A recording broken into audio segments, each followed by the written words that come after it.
안녕하세요. 루창원 세무사입니다. 예, 반갑습니다. 이번 시간에는요, 가족 간 매매 시, 요즘 이제 집값이 떨어지면서 가족 간 저가 매매를 활용해서 많이들 또 매매하는 경우들이 있습니다. 그럴 경우 부모 전세 활용 여부, 부모 전세를 끼고 취득하는 방식을 말하는 거고요. 이거와 관련해서 어떤 점을 주의해야 할지 한번 같이 살펴보도록 하겠습니다.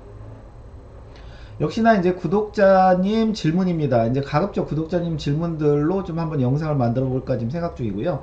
어, 부모 명의로 된 집을 딸에게 가족 간 매매하려고 하는데요. 부모가 전세로 살고 부모 대출까지 승계해서 매매하면 실제로 통장으로 오가는 금액은 한 2, 3천 정도면 됩니다. 자식은 그 다른 지역에 독립해서 살고 있고 연봉은 6천 정도 되고 28살이고 가족 간 매매가 가능할까요? 일단은 가능하다고 보입니다. 가능하다고 보이는데 그래도 이제 몇 가지 그 주의할 점을 한번 같이 살펴보도록 하겠습니다. 일단은 이제 아버지 명의의 집이고요. 이제 대출이 있다고 보겠습니다. 대출이 있는데 근데 이제 딸이 이제 요거를 아버지 걸 취득하면서 당연히 대출은 승계할 것이고요.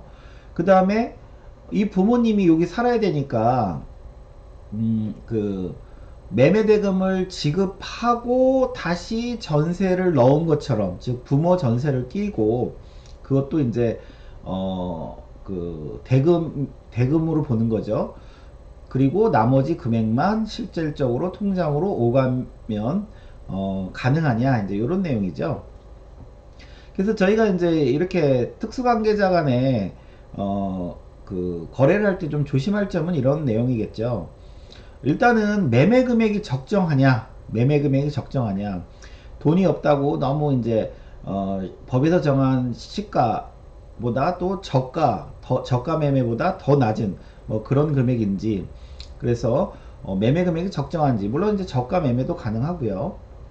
그 다음에 매매 대금을 이제 실제 주고받는 매매 대금을 그 실제 주고받았는지에 대한 금융 기록, 또한 이 그 주는 돈에 대한 자녀의 어떤 자금 출처가 있는지 여부, 이런 것도 중요하고요. 그 다음에 이제 전세를 부모님이 이제 전세에 들어와서 사는 걸로 하는 건데 이 전세 금액도 좀 적정해야 되겠죠. 줄 돈이 좀 부족하다고 해서 전세 금액을 계약서를 그냥 넓게 쓰고 이러면 안 되겠죠. 그리고 실제로 부모님이 전세로 사는지, 만약에 자녀랑 같이 살면은 좀 문제가 될 수도 있겠죠. 왜냐면은 그런 경우는 이게 그 완전 남과 남처럼 계약한 것처럼 하셔야 되거든요. 그러니까 이건 자녀랑 같이 살면 문제가 될 수 있는데 자녀는 지금 다른 지역에 독립해서 살고 있다고 그러니까 이것도 괜찮고요. 그 다음에 이제 대출을 승계했는데 경우에 따라서 명의만 바꾸고 원금 이자를 또 부모님이 상환하는 경우가 있습니다. 그래서 이런 것도 같이 좀 체크를 하셔야 되고요. 저희가 요즘 그 저가 매매로 그 특수관계자 간의 거래가 많이 이루어지는데 내용은 이렇죠. 예를 들어 시가 7억 아파트가 있는데 계약서를 이제 5억으로 썼다 이거죠. 5억으로. 근데 이제 이런 저가 매매는 대개 이제 매도자가 1세대 1주택 비과세인 경우 좀 주로 많이 활용을 합니다. 이제 이유인 즉슨 저희가 매도인과 매수인에게 적용되는 이 부당행위 기준이 좀 틀립니다. 매도인은 시가보다 95% 시가의 95%보다 작게 계약하면은 일단은 그 양도세를 계산할 때 그 시가로 양도가액을 계산하게 돼 있습니다. 지금 시가가 7억인데 그 매매계약서는 5억으로 썼죠. 근데 이게 지금 시가의 7억의 95%보다 작기 때문에 이런 경우는 그 양도가액을 7억으로 해서 계산한다는 거죠. 계약서는 5억이라도. 그래도 어차피 비과세라고 그러면 뭐 상관없겠죠. 그죠? 근데 이제 매수인은 그 적용되는 내용이 또 틀립니다. 매수인에 적용되는 내용은 70% 기준이 적용되죠. 70%.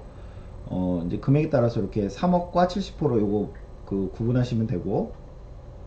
그래서 딸은 그 시가보다 70% 이상으로만 계약하면은 문제가 없습니다. 70%보다 작게 계약했을 때가 이제 그 증여세를 계산한다는 내용이겠죠. 그래서 딸 입장에서는 70% 이상으로 가져올 수 있고 그 다음에 아버지 입장에서는 95%보다 만약에 시가의 95%보다 작게 매매 계약을 하게 되면 시가로 양도세를 과세한다.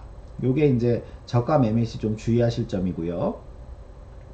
그래서 지금 이제 우리가 부모 전세를 하려고 하는 내용인데 이제 두 가지 경우가 있을 수 있다는 거죠. 첫 번째, 자녀가 분양을 받았어요. 이제 그래서 신규로 5억짜리 아파트를 분양받았는데, 이럴 때, 이 집에서는 이제 부모님이 거주할 건데, 부모님의 전세 자금으로 잔금을 치르고, 그 다음에 자녀가 대출을 받고, 그 다음에 순수하게 자녀의 순수 자금 3천 이렇게 해서 5억을 마련할 수도 있다는 거죠. 최초 그 분양받을 때 부모 전세를 이용해서. 이런 경우 뭐 반드시 자녀가 여기 살면 안 되겠죠. 자녀는 다 별도 세대로 다른 데 거주해야 되고요. 그 다음에 이제 지금 구독자가 질문한 것 같은 내용은 뭐예요? 자녀가 부모의 집을 5억에 이제 매입을 한다는 거죠. 5억은 이제 적정 가격이라고 보고요. 그러면 이 부모가 거주하는데 이제 결론적으로는 자녀한테 집을 팔고 그 대금으로 다시 전세금을 줘서 전세로 들어간다는 의미죠. 그래서 부모가 거주하고 이제 부모의 그 대출금이 1억 7천이 있다고 그러면 그 자녀 명의로 그 명의 변경하면서 일단은 그 부모가 전세로 거주하고 당연히 이제 그 부의 대출금은 승계하고요. 그 다음에 자녀의 순수 자금은 한 3천만 든다 이런 내용이겠죠. 그래서 이것도 가능은 합니다. 가능한데 이제 그 주의하실 점은 이런 거겠죠. 첫 번째 같은 경우, 신규 분양의 경우는 다시 이제 보시면 자식이 분양 등 신규 취득할 때 부모 전세 금액을 이용해서 취득이 가능한지. 예를 들어서 5억 집을 신규 취득하는데 본인 돈은 3천 밖에 없고 대출은 1억 7천 받았는데 잔금은 이제 그 낼 돈이 이 부모님이 들어와서 살 거기 때문에 부모님 전세금으로 잔금을 마련한다는 이런 내용이겠죠. 그래서 당연히 이제 부모님과 실질적으로 전세계약 쓰셔야 되고 부모님도 이 전세금 3억에 대한 어떤 출처나 명확하게 이체했는지 이런 금융기록 필요하고요.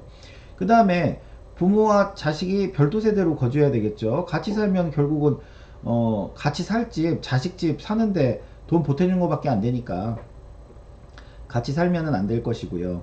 그 다음에 제일 중요하죠. 추후에 전세금을 반드시 반환해야 되겠죠. 그러니까 누군가 새로운 전세로 들어오는 사람 돈을 받아서 주든 아니면 뭐 추가로 뭐 신용대출이든 대출을 얻어서 주든 반드시 이거는 전세금을 반환해야 되겠죠. 반환 안 하면 이거 징여죠. 그죠? 그 다음에 이제 전세 금액도 어느 정도 그 시세, 그 아파트 단지의 시세에 맞춰서 적정하게 써야 되겠죠. 만약 내 돈이 부족하다고 그래가지고 전세 계약서만 높게 쓰면은 이건 뭐 어떤 집이든 다 부모 전세 끼고 다 살 수 있죠. 그렇기 때문에 전세 금액도 적정해야 된다. 적정성도 중요한 내용이고요.